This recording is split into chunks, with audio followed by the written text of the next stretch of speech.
In the annals of galactic history, there is a date etched in fire and blood, the 47th cycle of the 12,847th galactic standard year. It is known simply as the Day of Reckoning. On that day, the humans, those enigmatic Class 12 Deathworlders from the forgotten fringe world called Earth, returned a debt long overdue, and in doing so, they set the galaxy ablaze. To understand how the stars themselves seemed to weep plasma that day, one must go back centuries. To the time when the Galactic Concord was young and fragile, the Concord was a loose alliance of over 3,000 species, bound by trade, mutual defense, and the shared terror of the Void Swarm. The Swarm was not a fleet or an empire. It was a catastrophe, a hive mind of biomechanical horrors that originated from the galactic core's black hole clusters, where physics bent and life twisted into abomination. They consumed worlds not for territory, but for biomass, converting entire ecosystems into more of themselves. Planets fell silent in their wake, stripped to bedrock. Atmospheres vented into space. The Swarm's incursions were cyclical, emerging every few millennia to ravage the outer arms. The Concord had repelled them twice before, at terrible cost. Billions dead. Entire species extinct. But the third incursion, in the year 12,512 GS, was different. The Swarm adapted faster, breached deeper.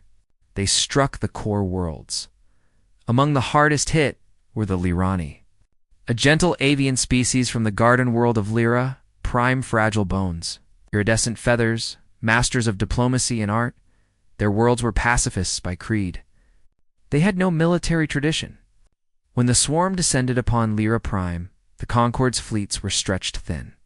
Defending the industrial hubs of the Vornok and the resource-rich asteroids of the Kelter, the Lirani broadcast a plea across every channel: "Aid us, brothers of the stars.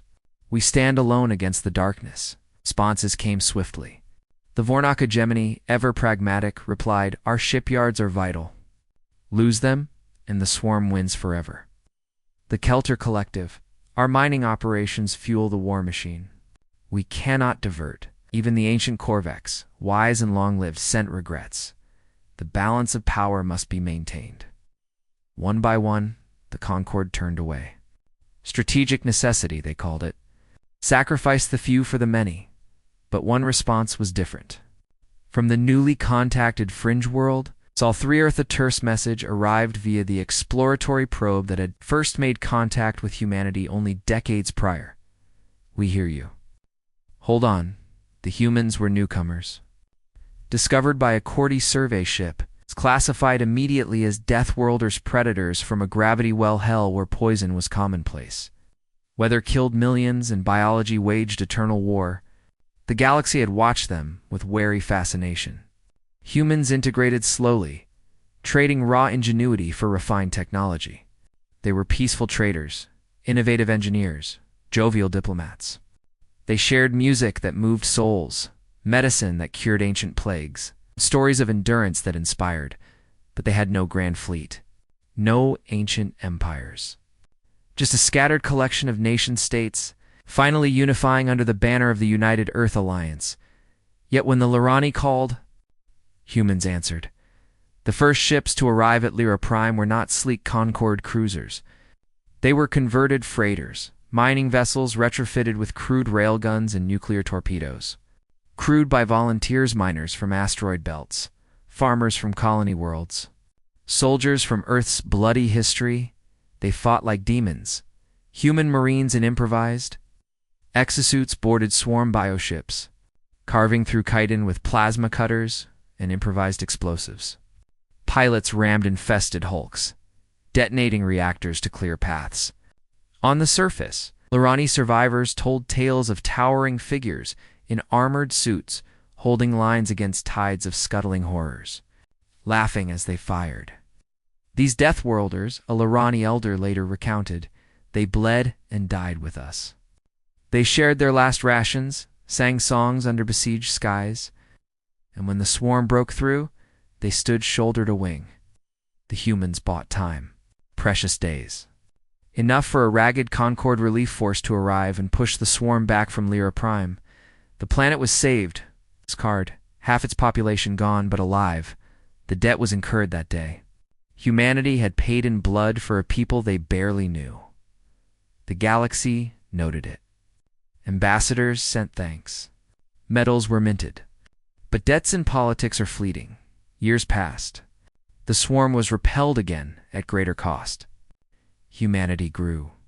Their population exploded. Colonies spread like wildfire. Their technology leaped forward, fusing Deathworlder resilience with stolen secrets and homegrown genius. They built ships that outran light, weapons that cracked planets, soldiers that became legends. The humans remembered the debt, but the galaxy ... forgot. Centuries rolled on. The Concord solidified into the Galactic Union, a more centralized power. Old alliances shifted. New threats emerged, not the swarm this time, but internal rot.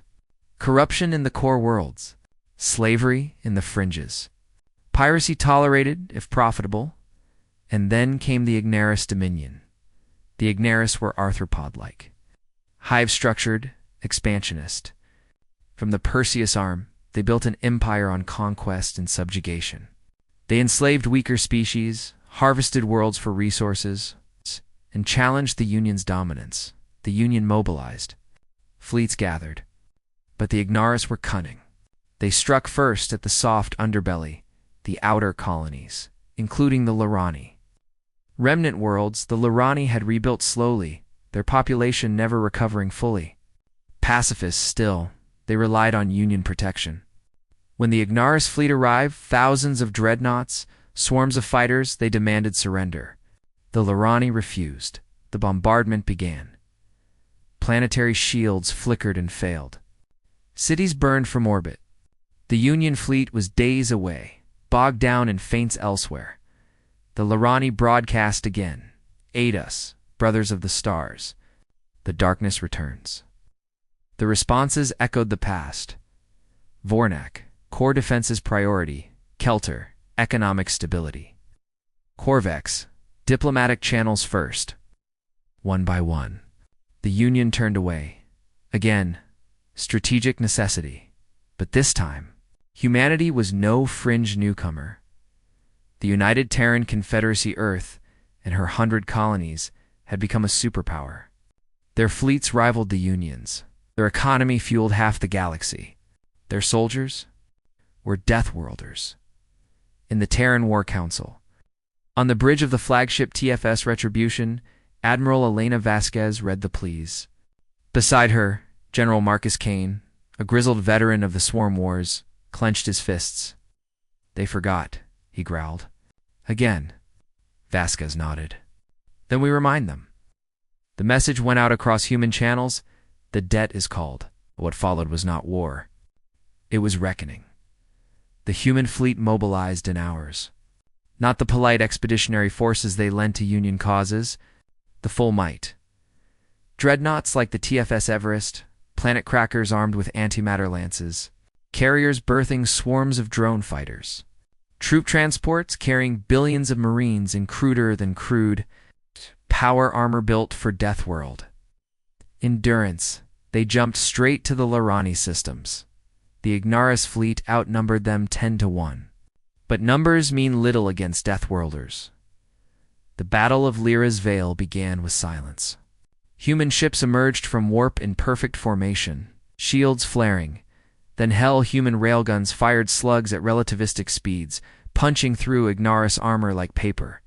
Torpedoes with smart AI homed unerringly.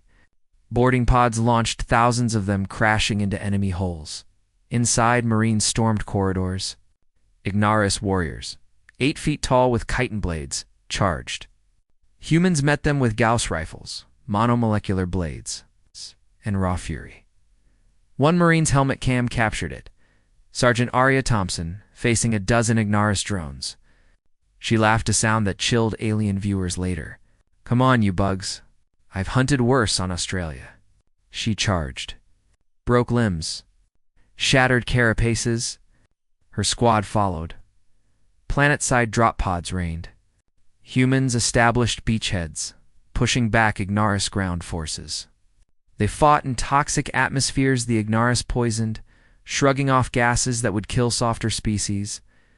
They endured radiation, gravity fluxes, bioweapons. The Lirani watched in awe as their saviors returned, fiercer than before, but this was just the beginning. The humans didn't stop at defense. They counterattacked. Fleet after fleet jumped into Ignaris space. Worlds that had enslaved others were liberated not gently. Ignaris hive queens were targeted precisely. Their command structures collapsed. The Union protested. This is escalation. You'll drag us all into war. Human response, you abandon them. We repay debts. The Ignaris screamed for aid. Their allies bought with slaves and resources wavered. Then the burning began. Human doctrine was simple. Total war. No half measures. They glassed military installations from orbit, cracked moons harboring shipyards, deployed nanite swarms that disassembled enemy fleets atom by atom. Worlds that resisted were educated. 1. Infamous incident, the Siege of Ignar Prime. The Ignaris homeworld, the Queen Hive broadcast surrender terms. Humans demanded unconditional refuse. The fleet opened fire. Antimatter beams carved countenance.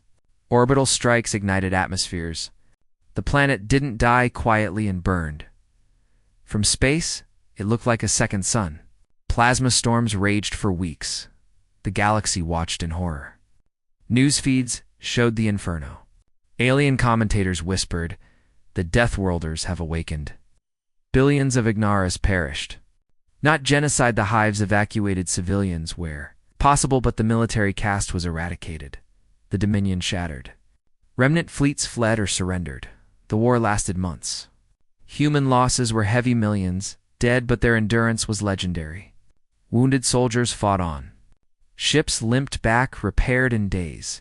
In the aftermath, the Union convened emergency sessions. Human delegates arrived. Not diplomats. Admirals. Generals. Vasquez spoke. We returned the debt. The Lirani live free. But know this. Abandon allies again, and we collect from you. The galaxy trembled. Species reevaluated. Old alliances dissolved. New ones formed with Terra at the center. The Lirani thrived under human protection. Their worlds bloomed again, guarded by Deathworlder fleets. And the saying spread, humans do not forget debts. They repay in full with interest. Some called it tyranny, others justice. But on that day, when the Deathworlders returned, the galaxy burned, and from the ashes a new order rose.